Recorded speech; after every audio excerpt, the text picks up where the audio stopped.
Here I'm going to give you a brief introduction to the world behind the text.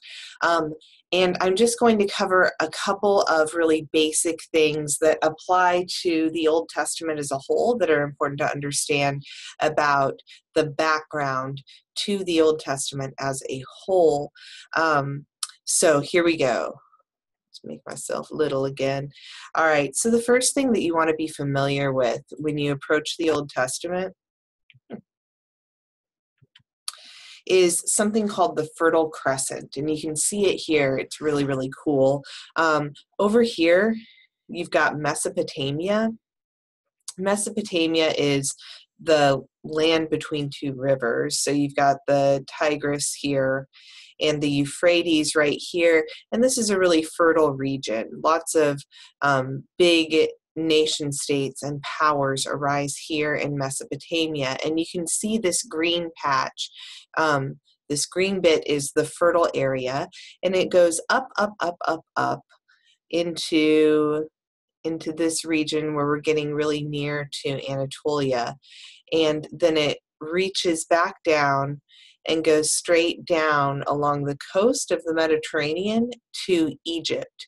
This area of fertile land is referred to as the Fertile Crescent because it is the only only area in this larger region where things can grow and people can live and thrive. One of the things that happens during the time of the Old Testament is that this region, this Fertile Crescent, becomes a thoroughfare for trade. And we have two main powers that are in existence during the whole swath of the Old Testament. We're going to have a couple of different powers that arise here in Mesopotamia. And sorry, that fly is still here. And those powers are going to be Assyria, Babylon, and Persia. They're going to arise in Mesopotamia. And the other power is Egypt. And Egypt is pretty steady. It stays very powerful throughout the whole swath of the Old Testament. But what tends to happen is because Mesopotamia is so big and powerful, and so is Egypt, they tend to want to trade with one another.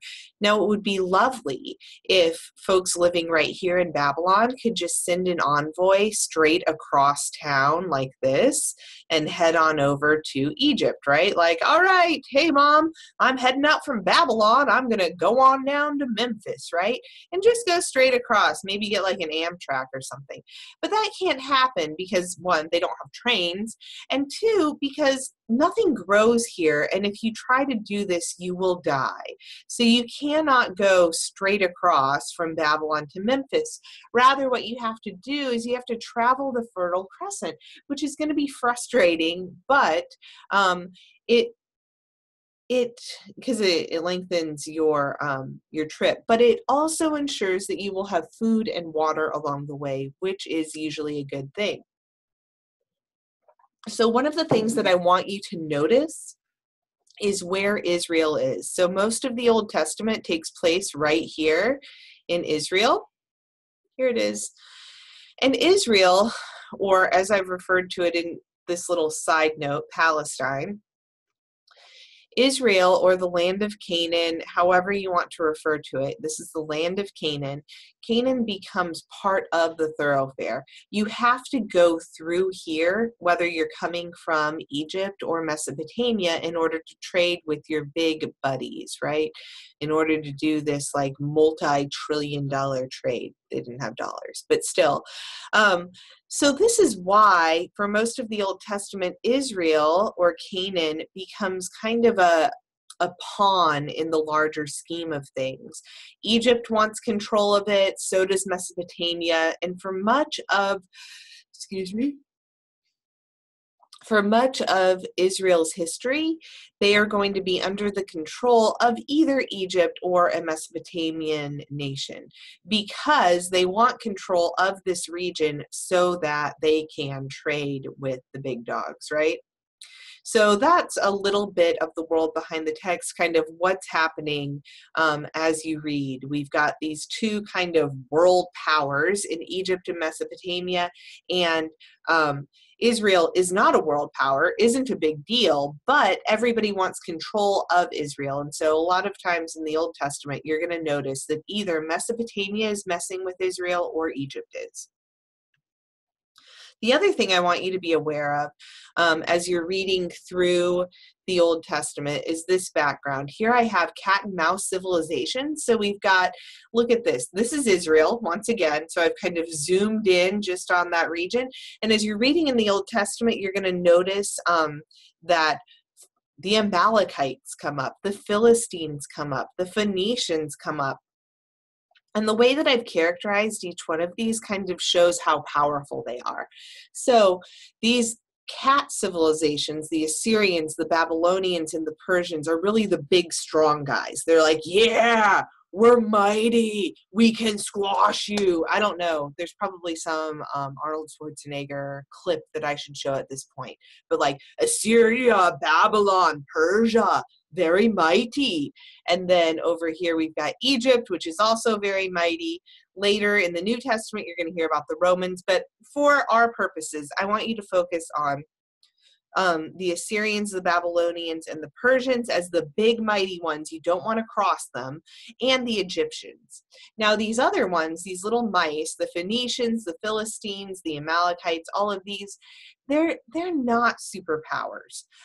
Their best bet to go up against a cat civilization is to get a whole bunch of mice together to try to attack them, and it doesn't usually go well. So this is just to illustrate that if you hear about maybe Israel, which is also a mouse, you hear about Israel being like, yeah, I'm going to fight the Assyrians. You can be pretty sure that's not going to go well. Don't fight the Assyrians. It's a mouse fighting a cat. It's not going to be great. However, if Israel says, I'm going to fight the Moabites, then you can be like, okay, yeah, fair match. All right. You could probably try to do that. I tried to think of good modern analogies. I was too afraid to name any modern countries, so I didn't do it. But you get the idea. Cat and mouse civilizations. So as we're moving through the Old Testament, you just kind of need to have this in the back of your mind. The last thing that I want you to understand, for starters, in the world behind the text is just that covenants, which we're going to talk a lot about, are an ancient Near Eastern way of doing agreements between powerful people and less powerful people. So we've got lots of covenants that happen. Sorry, excuse me.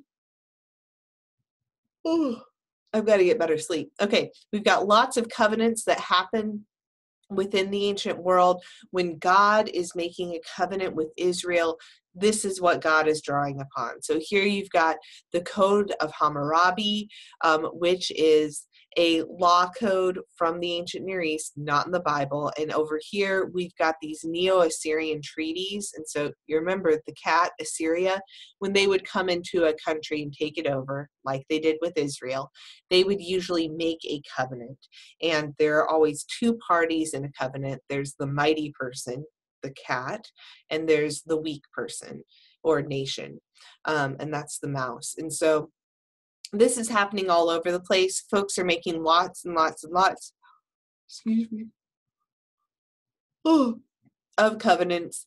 This is just something that happens in the ancient world. And so when you start reading about the covenants that Yahweh is making with Abraham, with Moses, and with David, this is the sort of backdrop that you should have in mind.